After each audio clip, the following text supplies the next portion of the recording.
Hey guys, and welcome back to my channel. Today I'm going to be doing something super fun, and I'm going to be doing a crossover of The Walking Dead and Harry Potter and put it into a diorama.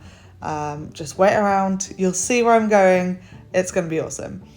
So I got this like ceramic-y kind of train in a set from Home Bargains, or was it? Oh no, it's B&M. And it was £15, and it came with the ceramic train and 4 figurines. So I basically got the train, drilled some bullet holes into it, which in the end result you can't really see, but if you look out for them in the end result and you see them, let me know in the comments, because I really hope that tiny little detail, hung on, if you know what I mean.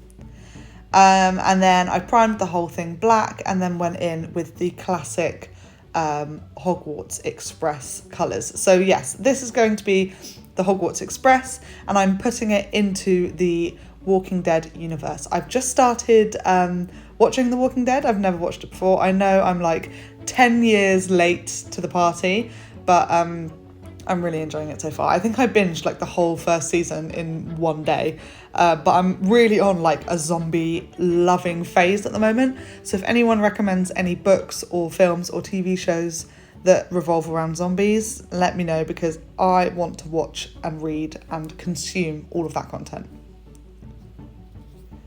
So I'm also going in with the details in the gold. I mean, this is pretty self-explanatory at this point. For the wheels, I'm going in with a silver, but a lot of this is going to be covered by foliage later, so I'm not getting too hung up on the details there.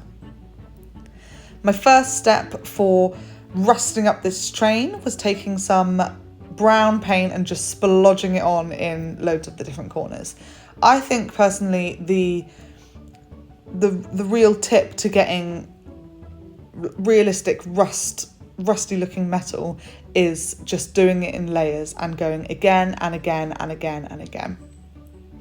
To add some texture, I mixed some matte Mod Podge with some sand and just splooged that all over the train. I mean, splooged, that's a horrible word, sorry everyone, but you know what I mean. I just basically put it all over the train, and then went in with some brown paint mixed with water and put that all over the train as well.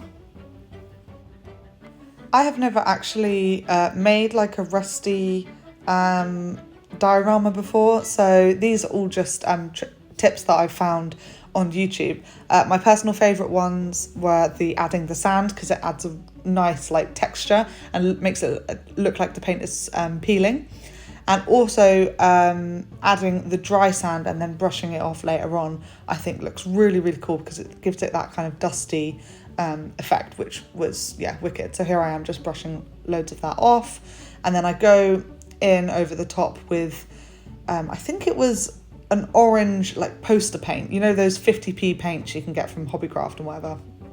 I went over the top with that to give it that kind of orangey look, and I think it looks really good. These poster paints are really cheap, and I just think, why buy the super expensive acrylic paints when you're just going to be layering it and layering it anyway, and you don't need that, super high coverage. So then I am going back in with some Citadel paints, orange ones, to do some little rusty drips and more detail in the corners and stuff. I think this is what really brings it together in the end, these like little attention to detail moments. And here we are going back in with that orange. It just really brings it all together. It makes the rust look really rusty. And I just think it was the cherry on top of this cake. Who would have thought that 50p paint would really make the train look as cool as it does? So once I'd finished mucking up the train, it was time to start on the base. Now I bought these foam boards from Amazon, and my God, they are so difficult to cut. I don't have a hot wire foam cutter because I can't justify buying one. And so I'm coming off with these like really jaggedy cuts, which really annoys me, to be perfectly honest. But it's fine. It adds to the rugged look, and maybe I should invest in a hot wire cutter. People have given me some tips on how to cut things before by just taking it slow, but I honestly think I'm just too weak to properly get through that thick layer of foam. I've made a little impression down at the bottom by lighting the foam on fire. If you do this, make sure you do it in a well ventilated space because this stuff stinks. I then have loads of offcuts, and these are stones that are supposed to go in like a fish bowl, a fish pond or whatever, fish tank, that's the word. And I added stones, sand, these little foam bricks from an old project, just everything that was in my bits box, just to make that ground texture, the really overgrown ground texture, which I love. I then covered the whole thing in isopropyl alcohol and Mod Podge mixed with water, and it creates this really, like, it just completely cements it in.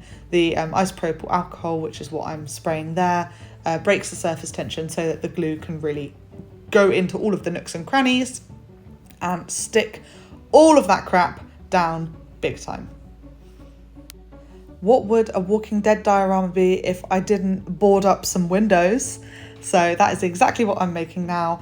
I am just cutting some thin strips of balsa wood and then weathering them with Agrax Earthshade Citadel paints. This is a super easy way to weather wood, and it's just something I go back to every single time. I also sprinkled some sand on some of them while the paint was still wet, so you know, you'll see later on in the glamour shots that there's some nice detail with some grains of sand on them too. By the way, I have decided that all of the bits and bobs that I make on this channel, I am going to sell on my Etsy shop. I'm going to sell them for, you know, very reasonable prices just to cover the cost of the materials. So this one is currently on my Etsy shop if anyone is interested. I think it's just a cool little way. I get to make lots of stuff which I really enjoy, and you guys get to enjoy it if you want to. If you don't want to, that's also fine. No pressure. So for the base here, I primed it in black, and I'm just going over with different grey and white dry brushes just to really bring out those highlights of the rocks. Most of this gets covered anyway because I do go in and add sand and grass and flowers and all the rest of it. As you can see there, just put some glue down and sprinkling some grass on. This is my favourite part by far of the entire diorama making process. I don't know why, I guess you just get to kind of be a bit more free and have fun with it a bit more. Now here I am testing it out for size and gluing in the Hogwarts Express. I think it looks so cool. I think the layers of paint really give into that rusting effect, and I'm just so pleased with how the paintwork turned out, especially because it was my first time, you know, using that rusting effect. So here I am putting the wooden planks onto the different openings of the train. You know, I think that if, you know, Rick and his gang in The Walking Dead had found the Hogwarts Express, they may have stayed there for a while, and of course they would have boarded up all the windows. So I think it's little details like these that really bring the dioramas together. Obviously you could use this kind of diorama as, you know, a showpiece to put on your bookshelf, or you could even use it in Dungeons and Dragons or Warhammer as terrain, as it is in that 28mm scale. In fact, maybe it might actually be a bit smaller than 28mm, I'm not sure. I don't know if it was ever to scale, but anyway. Next, I am just adding foliage. Of course, like I say, this is my favourite part, but now that it is, the train is fully and firmly in place, I'm adding some foliage on the train as well.